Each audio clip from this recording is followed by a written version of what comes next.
All the GTI and R performance versions are equipped with the various variations of the newer generation 2-liter TSI 4-cylinder engine. There are two main things you should know about these engines. There is a higher chance of turbocharger failures in cars made to 2014, and in all of these engines mated to a manual gearbox, there is a chance of crank walk.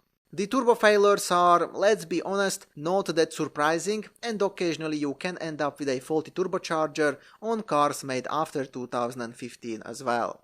But if your crank starts to walk, then the inside of your engines becomes mashed bananas, and this can be surprising a lot. So let's check out this issue more closely. The 2-liter TSI and the 1.8-liter TSI engines, which are mated to a manual gearbox, can have an issue called crank walk. Long story short, the thrust bearings in these engines are undersized, so there is a chance that they can get worn prematurely or even fall off.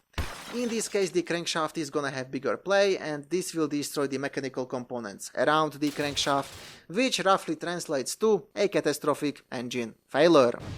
Most of the crank walk cases happened in GTI models which had an aftermarket clutch with an uprated performance pressure plate fitted, so cars with these upgrades are more prone to this. However, there are even fully stock cars which had this issue, and since the 1.8-liter TSI has the same thrust bearings, we can't exclude this engine either. All in all, this of course can happen, but not often, so it's not really worth it to start to panic. However, it's worth it to visit my website for some useful additional information about this, including some prevention tips. Next, let's check out the other issues which are related to these engines. Most of these engines, except a couple of examples, are equipped with direct injection only, which means that at some point you have to be ready to deal with carbon buildup or faulty injectors.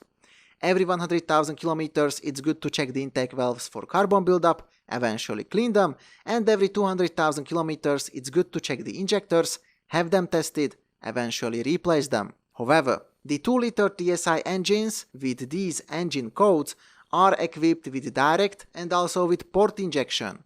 This means that in these engines there is no problem with significant carbon buildup. Next.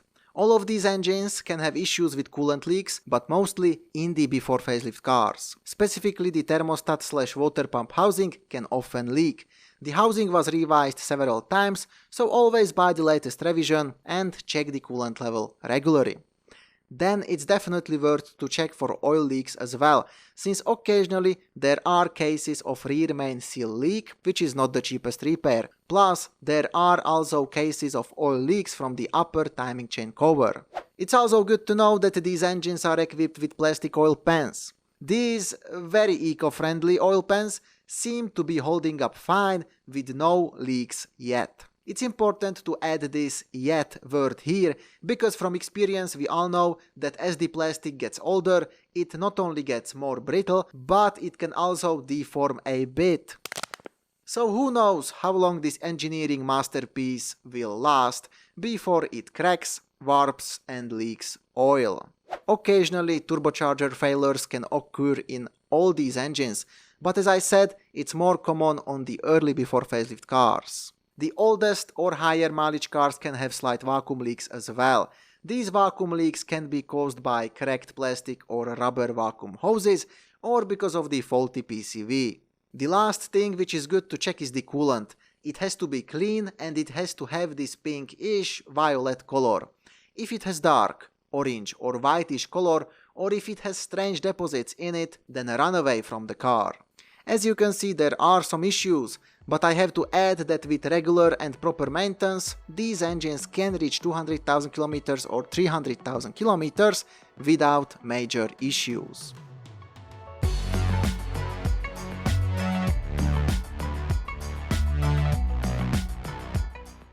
All of these engines are equipped with a timing chain. The timing chain mechanism is usually fine at least up to 200,000 kilometers, but definitely check for a rattling noise at cold start, and at around 200,000 kilometers or after buying, remove the plug on the timing chain cover and check the chain tensioner. If the tensioner is pushed out too much, then you should replace the chain mechanism. For more information about this car, visit my website or check out the complete used car review video I did about it.